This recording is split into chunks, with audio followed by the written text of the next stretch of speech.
Olá, amigos, muita paz, que a paz do nosso querido Mestre esteja em nossos corações, que a espiritualidade boa que nos assiste nesse trabalho de divulgação da doutrina espírita esteja conosco nesse instante, nos trazendo paz e luz no coração. Falando em luz, agradecer aos nossos amigos do Caminho da Luz por esse convite, por estarmos aqui mais uma vez reunidos para falar sobre um tema trazido pela nossa irmã, pela benfeitora Joana de Ângeles, do seu livro O Homem Integral, e o tema é maturidade psicológica. É um tema bastante interessante para a gente falar nos tempos de hoje, o tempo da pós-modernidade, o tempo das liberdades, o tempo do fim do anonimato, né? Das liberdades das pessoas se expressarem na sua inteireza, na sua completude, com plena forma, com plena expressão, né? Com capacidade de mostrar-se tal qual se pensa que é. E isso é o tempo moderno, é o tempo das liberdades. Eu me lembro que há um tempo passado, a sociedade era um pouco diferente. A sociedade talvez fosse um pouco mais rígida nos seus aspectos. Os papéis mais bem definidos, as pessoas não tinham tantas possibilidades de se expressar no seu conjunto, eram mais restritas, estavam mais presas às limitações tecnológicas, por exemplo, né? Não havia possibilidade de se utilizar um veículo de expressão e de comunicação de massa como uma rede social. Não havia essa possibilidade. As comunicações eram cartas, telefone, a televisão e o acesso a esses mecanismos, principalmente esses de grande circulação, como é o caso dos jornais, revistas, televisão, não era para qualquer pessoa. Havia um cast, né, de pessoas que tinham esse privilégio de serem os comunicadores. E isso, de certa forma, garantia algum tipo de possibilidade de a sociedade ser mais, digamos assim, explícita dos papéis que as pessoas iriam ocupar. E dessa maneira, hoje, nós conseguimos romper com alguns desses parâmetros, rompermos esse paradigma da comunicação e encontrarmos um meio novo, uma forma nova de estarmos no mundo. Como tudo que acontece na sociedade, que reflete as nossas convivências, isso também vai ter impacto na nossa construção psicológica, na formação do ser. Porque o ser humano, ele é o resultado das suas interações com o mundo. Ele é o resultado daquilo que acontece com ele na medida em que ele se relaciona com pessoas, com coisas, experimenta sensações e tem contato com estímulos que vão para o seu campo cerebral produzir ali respostas em função das interpretações dadas a esses estímulos. E assim nós fazemos o tempo inteiro, estamos o tempo inteiro interagindo com o mundo, lidando com o mundo, construindo o nosso processo de vir a ser no mundo. Mas o ser humano individualmente, ele é um complexo. Ele é um complexo muito interessante porque o ser humano não é simplesmente uma máquina programada para raciocinar. O ser humano ele vai raciocinar baseado em alguns elementos, né? E esses elementos eles são a memória, a capacidade de fazer reflexões, de fazer associações e, acima de tudo, as suas capacidades de expressar o seu pensamento, a capacidade de expressar aquilo que ele deduz, daquilo que é conclusão dos seus modelos mentais, da sua atividade neuronal. E isso faz com que nós sejamos diferentes uns dos outros, porque as nossas construções, os nossos modelos, os nossos mapas mentais, aquilo que nos orienta na tomada de decisão e no raciocínio, é diferente de uma pessoa para outra. Não existem dois cérebros iguais, embora eles fisiologicamente sejam perfeitamente iguais, a sua constituição energética, as suas conexões, as conexões entre os neurônios, as conexões entre os elementos que formam as redes, que estabelecem uma relação entre o estímulo e a resposta, não são iguais. Elas são formadas a partir da experiência de cada pessoa individualmente. É por isso que numa mesma casa você tem pessoas tão diferentes. Filhos do mesmo pai, da mesma mãe, criados da mesma forma, mas são pessoas diferentes. Pessoas que agem diferentes, pessoas que têm estímulos diferentes, pessoas que têm movimentações diferentes. Por que isso acontece? Porque o seu modelo é assim. O seu modelo é diferente, o seu modelo é particular, é subjetivo, é de cada um. Portanto, não dá para a gente chegar e padronizar os seres humanos. Os seres humanos aprendem com a vida e à medida em que a gente vai passando por esse processo de aprendizado, a gente vai adquirindo uma capacidade de lidar com os nossos conteúdos mentais, emocionais, e a isso se dá o nome de maturidade. A maturidade é quando nós conseguimos estabelecer uma relação conosco mesmo, uma relação pacificada. E as nossas ações diante do mundo não são ações que sejam apenas reações aos estímulos, mas são ações de um protagonismo firme e seguro, de alguém que sabe exatamente por que faz aquilo que faz. Então, quando nós estamos no âmbito da maturidade, nós somos pessoas mais equilibradas, estamos menos suscetíveis a recebermos os impactos das relações negativas que temos ordinariamente uns com os outros, respeitamos mais os espaços, respeitamos mais a convivência, estamos mais capazes de lidar com a nossa construção. E isso faz de os seres humanos maduros pessoas que são capazes de erigir sociedades firmes, sólidas. Aqueles que somos os que estamos ainda no nível da maturidade inicial, nós provocamos muitos distúrbios, porque o nosso agir é muito mais um reagir, é muito mais uma ação de inibição, de um medo, de uma ferida, de uma ameaça, alguma coisa assim que o valha. Isso tudo é construção, é tudo percepção de seres que, feridos por dentro, estabelecem muros na sua circunvizinhança para evitar o contato, evitar que eles sejam acessados, evitar que eles sejam atingidos de alguma maneira pelos petardos que são direcionados pelas simples relações humanas do dia a dia. E a nossa querida Joana, ela vai fazer um capítulo especial sobre esse assunto e vai falar inicialmente sobre os mecanismos de evasão. Nós somos aqueles que, nas construções que fazemos, nós temos alguns mecanismos, algumas ferramentas que são utilizadas ordinariamente na construção do eu. E essas ferramentas são chamadas de mecanismos de defesa. Os mecanismos de defesa são aqueles que nós utilizamos para poder privar o ser de um sofrimento, de uma culpa, de algo que ele possa carregar negativamente. Existe na sua cartografia da psique uma estrutura chamada de ego, que é o centro da persona, que é o centro da consciência. Esse indivíduo, ele vai, essa peça cartográfica, né, essa estrutura psíquica, ela vai nos dar uma ideia de que nós somos o que somos ou quem somos.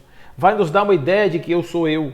Quando eu olhar no espelho e me ver e vou reconhecer, eu sei que ali existe uma pessoa, eu sei quem eu sei o que eu sou, eu penso que eu sei o que eu sou. Tudo isso é digamos assim, uma centralização em volta de um entorno psíquico que é chamado de ego. Esse ego, ele tem esse mecanismo de defesa como instrumentos para poupar o sofrimento daquele que ele protege naquele instante, daquele que ele engendra, daquele que ele elabora. A elaboração do ser passa pelos mecanismos escapistas que nós utilizamos ordinariamente.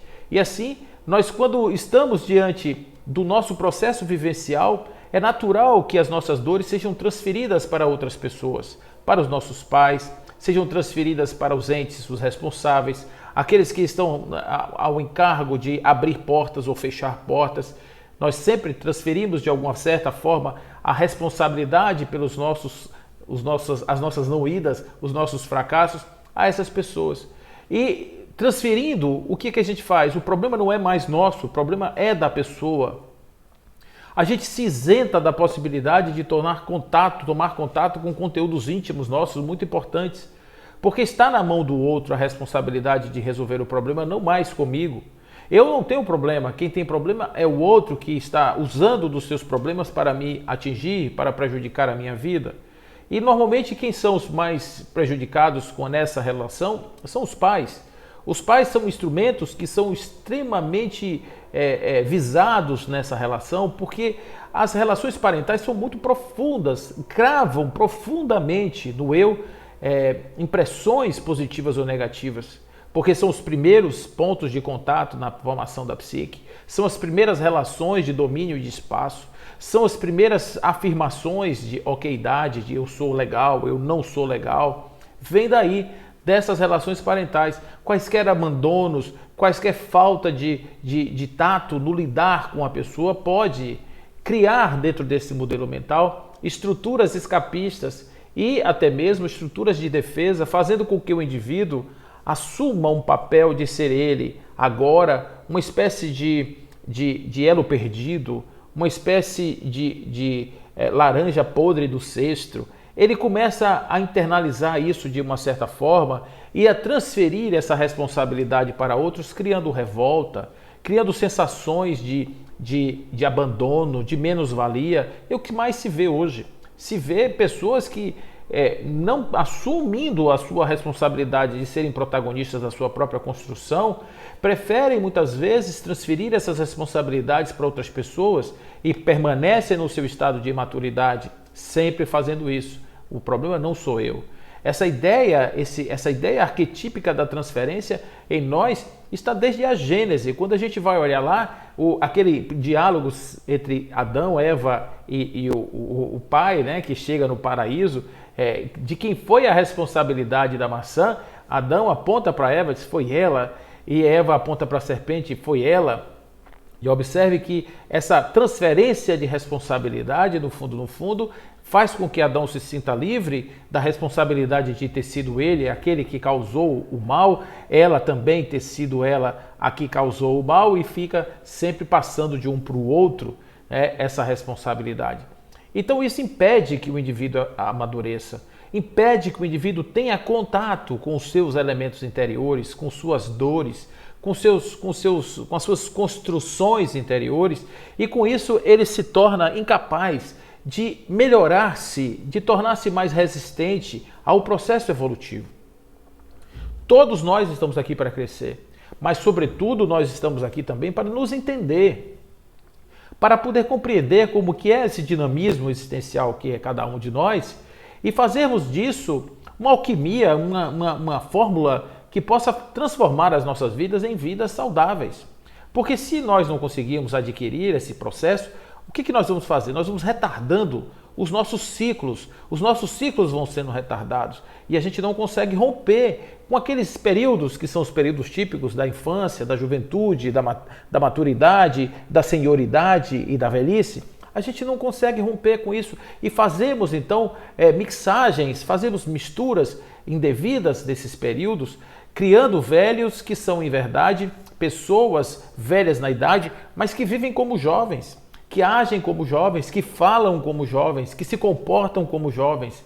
E daí vem a noção de responsabilidade ou de irresponsabilidade, vem do excesso de direitos e absolutamente nenhuma condição de assunção, de assumir qualquer tipo de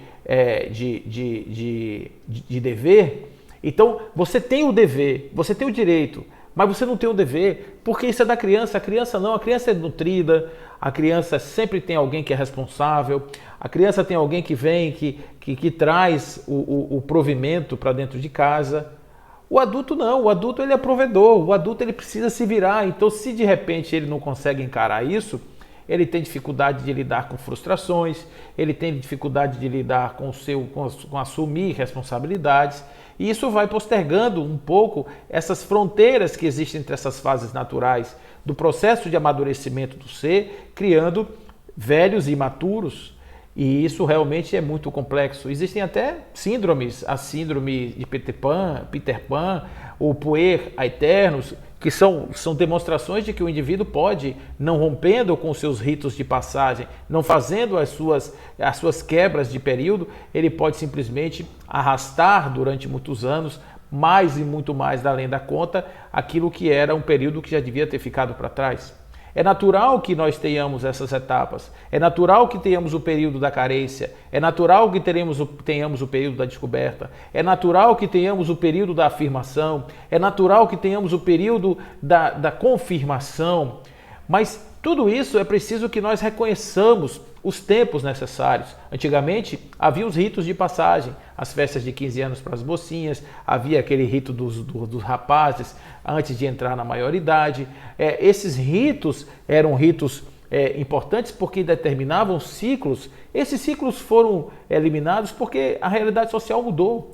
A simbologia dos 15 anos da moça era simplesmente para dizer que ela já estava na sociedade pronta para casar e ser uma mãe de família. Hoje não existe mais isso, então não faz sentido mais aquele rito, mas ele tinha uma simbologia, era mostrar que ali não era mais a criança, era mostrar que ali agora já havia uma pessoa que estava entrando numa nova fase. Nós precisamos de alguma sorte, de algum tipo de rito, de marca que identifique que ali é um período final e que dali para frente novas responsabilidades devem ser assumidas, porque se nós não fazemos isso, simplesmente a gente não consegue entender o que está acontecendo na nossa vida. A gente fica sem saber o que está acontecendo na nossa vida. E aí vem o segundo ponto que é trabalhado aqui pela nossa querida Joana, que é o problema do espaço. Nós estamos convivendo em sociedade. E a sociedade pressupõe o compartilhamento de espaços, o compartilhamento de regras, o compartilhamento de uma série de coisas que estão circunvizinhando, digamos assim, a nossa vivência, a nossa mundivivência. Então, a partir do momento em que a gente está assim, vivendo em coletividade, né, que é uma lei de desenvolvimento, que é a lei de sociedade, que precede a lei de progresso, né? Então, lá nas leis morais, a gente vai ver a lei de sociedade antes da lei de progresso, dizendo a sociedade, como resultante, nós temos o progresso.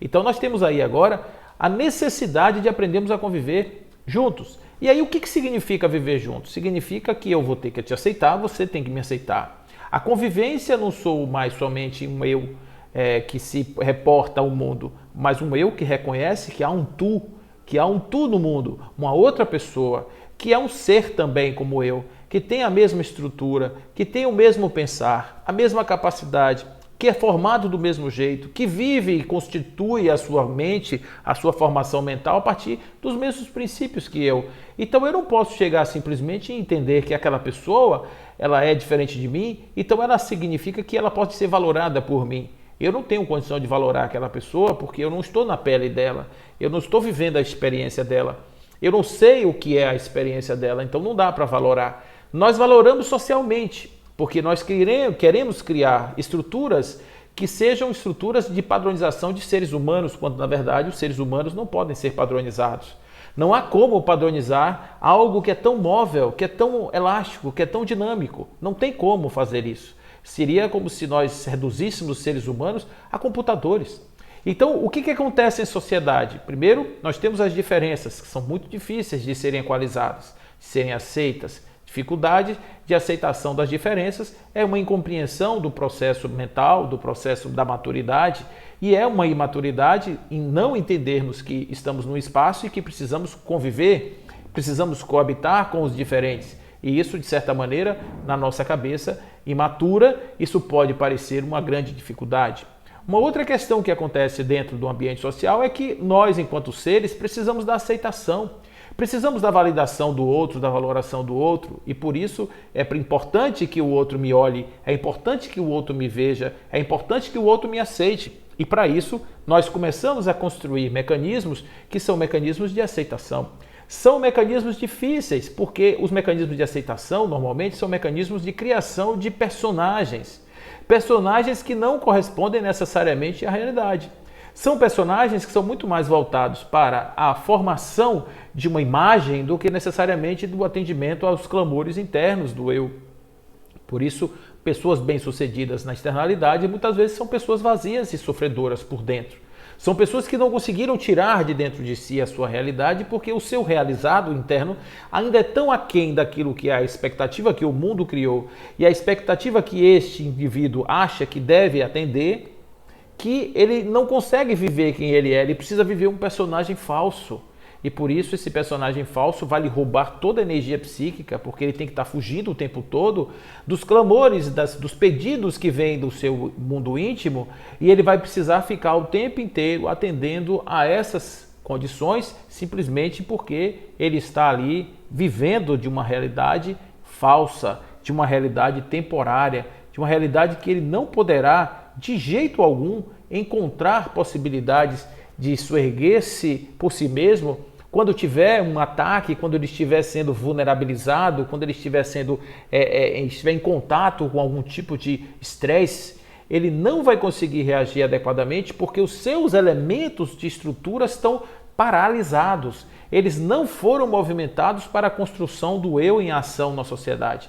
Eles estão paralisados, engessados, eles não foram desenvolvidos. As feridas continuam, as mazelas continuam, as dores continuam, os buracos existenciais continuam, mas ele não tem mais força para estar de pé diante da realidade. E por isso o personagem não vai ajudar. E nós vamos ter as grandes decepções. Aquelas pessoas que vão e em um determinado momento elas mostram sua verdadeira face e as pessoas então ficam, né, assim, de boca aberta. Como assim? Como é que pode acontecer? Fulano, cicrano, aconteceu tal coisa com ele? Porque a sua estrutura era uma estrutura minada.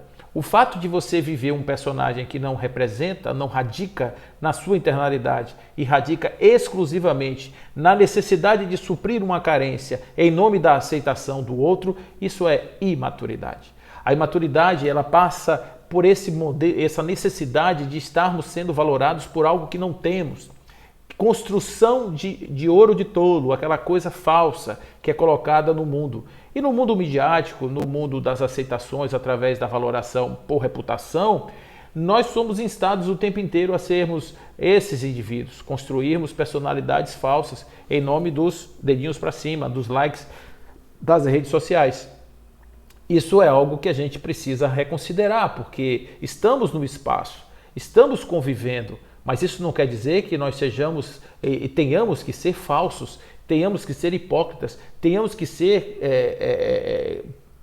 seres pela metade. Isso não, claro que não. É preciso que nós tenhamos a ideia da autonomia, a ideia de se construir indivíduos que tenham a possibilidade de agir por si mesmos, que não estejam preocupados simplesmente com a valoração do outro, não estejam preocupados com a opinião do outro, não estejam preocupados com o que o outro pensa. Embora o que o outro pense seja importante muitas vezes para nos parametrizar, para nos dar inputs a respeito de determinados aspectos da nossa vida, mas não isso ser o balizador principal. Existe um elemento aqui dentro que é a consciência, que trabalha, que elabora, que pensa e que consegue sentir a verdadeira dor. A construção do eu é possível através de um olhar para dentro. Então esse movimento de olhar para dentro, de uma construção interior, isso é possível? Sim, claro que é, mas é um negócio que dá trabalho, dói muitas vezes, porque o indivíduo fica desmotivado, ele quer ser altruísta, mas no seu mundo íntimo ele é egoísta. Então imagina você querer fazer um gesto de altruísmo e o seu corpo pedindo para não fazer. Então isso realmente é algo que quando o indivíduo insiste mais nessa cara de fora e abandona a possibilidade de tratar internamente esses aspectos que não são ainda convenientes, isso ele está dando aso a um determinado tipo de perda de tempo e energia que poderá lhe custar caro depois. Então, urge que nós tenhamos o processo do amadurecimento compreendendo, primeiro, olhando no espaço dos nossos mecanismos escapistas, que nós precisamos nos responsabilizarmos por nossas vidas, sermos os responsáveis pelos nossos atos, assumir que nós somos aqueles que plantamos aquilo que vamos colher.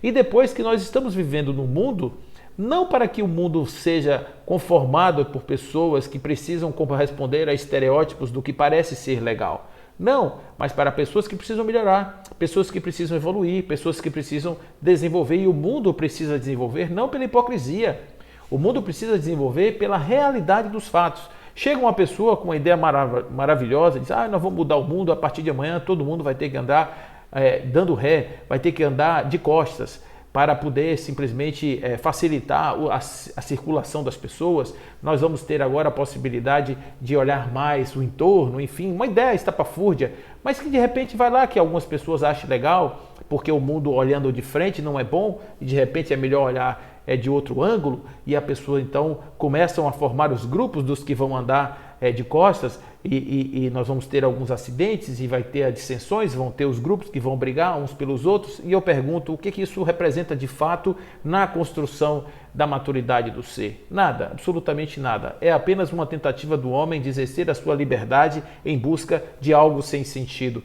É preciso que nós tenhamos a consciência de que a nossa liberdade pode ser exercida, mas em nome do direito que temos de melhorar, do direito que temos de sermos mais, de sermos melhores, de sermos mais poderosos, de sermos capazes de construir uma sociedade mais justa e feliz.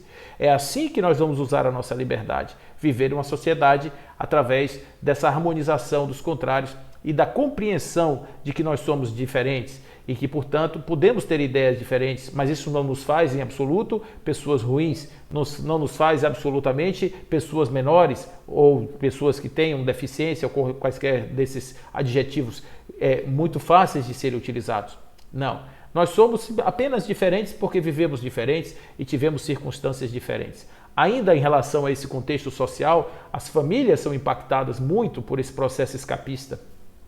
Porque ao dizer que o problema é do meu pai e da minha mãe, a dizer que o problema é do meu companheiro e da minha companheira, eu estou simplesmente afirmando que aquelas realidades que foram colocadas diante de mim não têm nenhuma importância para o meu desenvolvimento. Se nós formos olhar, muitas vezes aquele pai mais difícil é importante para o desenvolvimento de um espírito que vivia na letargia, que vivia fora do seu espaço de motivação, porque ele sempre encontrou muita facilidade nos seus desenvolvimentos. Agora ele encontra uma dificuldade dentro de um campo emocional importante, que é a relação parental. Então ele precisa ser futucado lá por dentro, ele precisa se desenvolver. E aí é importante que um pai apresente-se nesse papel. Então aquela figura difícil, que olhando pelo padrão social é um péssimo pai, em verdade, para aquela relação era aquele que ele precisava naquele momento e aquele contexto, e por isso a gente até olhando do ponto de vista espiritual, por isso ele pediu para nascer naquela casa, sabendo da fria que ele iria entrar, da dificuldade que ele ia enfrentar, que era aquele pai com aquela dificuldade que ele tinha de relacionamento. Então, a partir daí nós temos uma situação que é a reconquista da nossa identidade, que é outro aspecto que a Joana vai nos dizer, que é a possibilidade de nós assumirmos um papel de sermos verdadeiramente quem nós somos. Verdadeiramente quem nós somos, assumir essa identidade do eu, assumir essa identidade da pessoa que fala, que se expressa, que chora, que ri, né? que assume, que paga o preço da dor e da delícia de ser o que é. E por isso, essa trajetória da busca da identidade é um trabalho de todo dia, é um trabalho de amor. É como diz Hermance Dufour, é fazer esse trabalho para dentro, olhar para dentro e buscar uma identidade amorosamente. Compreendendo que nós ainda não temos um espaço de desenvolvimento satisfatório, porque simplesmente a gente ainda não teve essa disposição de irmos ao interior, ao mundo íntimo, remover o que não está agradável, não fazermos, nós não agíamos como o escultor que vai aclarando, vai tirando o que sobra daquilo que é a obra que ele quer aformosear, aquilo que ele está trabalhando, nós não fazemos isso. Como diria Michelangelo, faça tudo isso, clareie o obscuro, vá arestando, vá tirando as arestas, e depois, mas de jeito nenhum, abandone o cinzel, não abandone nunca o instrumento que você está usando ali para fazer aquela modelagem. E a modelagem de nós mesmos é uma modelagem difícil, de todo dia, de cada momento. É um parto dorido, como diz Joana, é um parto de dor que a gente precisa todos os dias. Nós precisamos exercitar esse processo. Na sociedade, nós temos ainda clamores importantes. E essa sociedade de consumo, essa sociedade hedonista, ela vai nos trazendo para uma reflexão entre o ter e o ser. Outro ponto que a nossa querida Joana vai nos trazer, esse ter e o ser. O ter e o ser é essa grande dicotomia, né? Viver no mundo dos prazeres, viver no mundo das atrações, viver no mundo dos atratores telúricos, daquilo que nos puxa, daquilo que nos carrega em direção a uma realização existencial, a partir do consumo, a partir da posse, a partir dos cargos, dos títulos, dos enfeites, dos emblemas, daquilo que nós carregamos e ornamos os nossos corpos. Então, se a valoração vier por aí, nós estamos também criando artifícios para poder ilustrar o indivíduo, para poder dar a ele uma cara que ele não tem. E muitas pessoas estão escondidas atrás dos seus patrimônios, estão escondidas atrás dos seus títulos, estão escondidas atrás da sua profissão, estão agindo como crianças atrás de uma espécie de maquete, uma espécie de cenário, onde ele é uma pessoa que está lá por trás e o cenário o representa. Chega na frente, sempre chega na frente da pessoa. E isso é muito ruim, é muito complicado, porque no mundo de consumo, na sociedade de consumo, nós somos instados a viver nessa grande dicotomia o tempo inteiro. Por outro lado, o ser, que é um indivíduo que estamos nós vivendo com essas dores, com o sofrimento, com as angústias, nós precisamos de atenção, nós precisamos de revelação. Vai chegar uma hora em que o indivíduo vai ser muito mais valorizado pelas suas qualidades existenciais, essenciais, do que pelas suas qualidades substanciais. Pela substância, nós valoramos o peso, a cor, o cheiro, a aparência.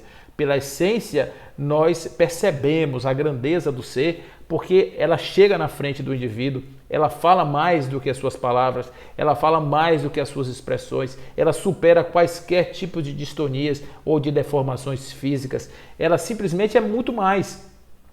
Mas essa essência que é duradoura, perene, permanente, fica para sempre, essa essência, para ser conquistada, ela precisa de um trabalho grande, que é o trabalho de amadurecimento do ser. Depois a nossa querida Joana vai falar sobre o observador, a observação e o observado, sobre essa nossa relação entre o mundo, a relação, os nossos papéis, né? Esse papel quando eu estou no mundo, quando eu estou fazendo a observação do mundo, aquele a quem eu observo, como é que isso se dá dentro da minha subjetividade? A doutrina espírita, e assim como outras doutrinas espiritualistas, vem nos dizer da unidade. Nós só conseguimos verdadeiramente ter uma noção de unidade se nós abstrairmos as aparências e a nossa observação ela for modificada, ela for ampliada, ela for modificada no aspecto da essência do ato de observar. O que eu observo? A quem eu observo? Ou o que eu quero ver quando eu observo? Quando eu me coloco no papel do observador, que tipo de postura eu tenho? Porque normalmente nós nos colocamos como observadores, como os críticos, como aqueles que avaliam, que têm o poder de dar valor a alguma coisa. Mas isso pode ser revisto? Claro que pode. Na medida em que o indivíduo, que seja o observador, e que a coisa observada seja para ele percebida como algo igual a ele não tem mais a ideia de uma superioridade. Ele não está mais assim fazendo um trabalho de valoração, de validação, mas um trabalho de contemplação. Aquilo que é observado passa a ser um objeto de contemplação. Contemplo em você a grandeza que você possui, mesmo que aparentemente ela não se mostre ainda na sua plenitude. Eu sou capaz de olhar o mundo e ver o mundo de uma maneira contemplativa e não mais de uma maneira valorativa. Então a valoração pressupõe um espaço de poder. Eu que valoro, eu tenho dentro de mim uma condição de dizer o que é certo, o que é errado, o que é bom, o que não é, o que é importante, o que não é importante. Observe que, olha o espaço de poder que a gente ocupa quando nós estamos na condição daqueles que observamos. Mas, ao mesmo tempo, nós precisamos compreender que esse espaço do observador, ele pode ser repensado, assim como também o trabalho daquele que observa também pode ser modificado. Sair da condição de um indivíduo que olha, que julga, para um indivíduo que contempla. Essa talvez seja uma grande transformação na nossa condição existencial. E por fim, ela vai falar a respeito desse devir psicológico, que é essa ideia de que nós podemos chegar a um espaço maior, que é um espaço de desenvolvimento, que é um espaço de progresso do ser, é um espaço onde nós podemos lograr a nossa liberdade de fato, não se esqueçam que nós estamos falando do homem integral, Então, para que o homem seja integral, para que ele seja inteiro, para que ele seja analisado na sua inteireza, para que ele seja visto nas suas múltiplas dimensões, é preciso que no futuro nós tenhamos a expectativa de que nós sejamos maduros emocionalmente, espiritualmente e também psicologicamente. A conquista da madureza psicológica se dá por um trabalho de reconhecimento das nossas fragilidades e, acima de tudo, de correções na pista. A partir do momento em que a gente começa a observar diferente, a gente muda a nossa perspectiva. Aquele que era o algoz, de repente, eu posso me colocar no lugar dele, entender o seu papel, ressignificar a sua postura e sair da condição da sua vítima para ser aquele que pode auxiliá-lo. Eu posso mudar tudo, eu posso absolutamente mudar tudo. A única coisa que vai ser um pressuposto para que eu possa fazer essas mudanças é um fator que eu não posso me esquecer, que para fazer essas mudanças eu preciso da presença. Eu não posso nem de hipótese alguma fazer qualquer tipo de mudança se eu estiver ausente. Outra coisa que vai dizer o nosso querido Yoga Shri Krishna é, quando eu digo que amo alguém, quem é que diz que ama? Será que eu posso afirmar que eu, quando digo que amo alguém, sou eu quem diz? Ou é o meu personagem que diz? Ou é aquele que eu criei? Ou é aquela imagem lá fora que diz? Então, quando nós estamos falando de maturidade, nós não estamos falando de periferia. Nós não estamos falando de coisas que estão do lado de fora, de substanciais. Estamos falando de coisas essenciais. Estamos falando de algo que reside no centro do ser, que dá a ele a resiliência e a capacidade de estar no mundo, de enfrentar as coisas do mundo. Vamos pensar naqueles grandes iniciados maduros psicologicamente. Vamos pensar naquelas pessoas que já conseguiram lograr o espaço do seu desmembramento, dessas coisas, dessas pequenezas do mundo. Vamos pensar em João da Cruz, por exemplo, né? João da Cruz com seu corpo todo ferido, aberto em chagas, os seus estigmas nas mãos, nos pés, ali feridas terríveis de dores lancinantes, e ele estava ali naquela condição de doente, mas em momento nenhum ele transferia a sua doença como algo da sua vitimização. Ele não se vitimizava. Ele, de hipótese nenhuma, ele dizia isso. Ele sabia exatamente o que acontecia com o seu corpo, o que acontecia com a sua alma, o que acontecia com a sua vida. Ele sabia de tudo isso. Ele tinha perfeita noção de tudo isso. E isso fazia com que ele fosse uma pessoa doce. Ao passo de que, quando as suas feridas, elas não exalavam nenhum odor pútrido que seria natural de pessoas que estavam com doenças como ele estava. Eram ao contrário, elas exalavam um cheiro de rosas. Tamanha era a sua transformação, de que as suas transformações eram transformadas de uma maneira que o seu corpo não tinha mais aquela decomposição. A decomposição era uma festa em nome das rosas. Então, isso é resultado de uma harmonia em campos de diversa ordem que pode se constituir quando nós logramos o espaço da nossa maturidade. Então, amadurecer não é uma opção. Amadurecer é um dever. Amadurecer faz parte da natureza. Quando nós não amadurecemos é porque nós ficamos estacionados em algum espaço.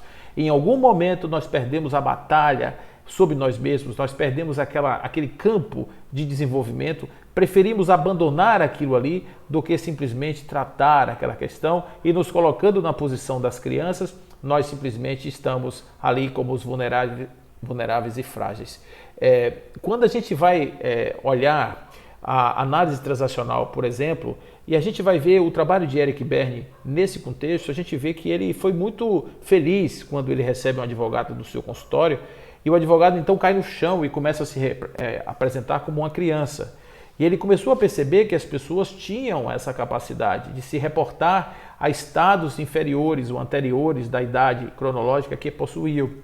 E com isso ele fez o desenho, a estrutura de uma cartografia do ego, das estruturas do ego, onde ele vai dizer ali o pai, adulto e criança, aquelas 3 estruturas das relações. E a partir daí a gente começa a entender como é que nós mostramos a nossa imaturidade nas relações. A partir das relações da criança com o pai, a partir das relações do adulto com a criança, a gente vai estudando e vai fazendo esse mapeamento das relações para entender o grau de imaturidade que ainda existe em algumas relações humanas. Então, meus amigos, vamos ficar presentes. A ideia é que os nossos olhos estejam abertos, que os nossos corações estejam sensíveis, mas mais do que isso, que nós estejamos cientes de que somos entes complexos, únicos no sentido da nossa formação e subjetividade, e que os nossos julgamentos precisam passar por um processo que é muito comum se dizer na gíria: nós precisamos baixar nossa bola. Nós não somos capazes de julgar ninguém. Nós não temos parâmetros para julgar uma pessoa se nós não tivermos vivido a pele daquela pessoa, a calçada do seu sapato. O máximo que nós podemos dizer é que elas são diferentes de nós, que elas pensam diferente de nós. Socialmente falando, se nós não criarmos essa harmonia e essa possibilidade, todos nós seremos instados a viver personagens. Nós não teremos coragem de viver no mundo onde nós seremos execrados quando mostrarmos a nossa verdadeira face. Portanto, nós precisamos mudar isso. Para que nós possamos ter uma sociedade madura, é preciso que tenhamos uma comunidade receptiva às diferenças, aos diferentes estágios. E atentos precisamos ficar uns aos outros para construirmos relações amorosas, relações amistosas, cordiais, com aqueles que são os nossos companheiros mais próximos, que são os espíritos que vieram para viver conosco aqui na Terra experiências humanas. Então, amadurecer, portanto, para encontrar a felicidade. Essa aí é a boa sugestão da nossa querida Joana de Ângeles, que nós possamos amadurecer sempre e continuarmos na firmeza, no amor do Cristo, permanecendo em nossas vidas, agora e sempre. Que assim seja.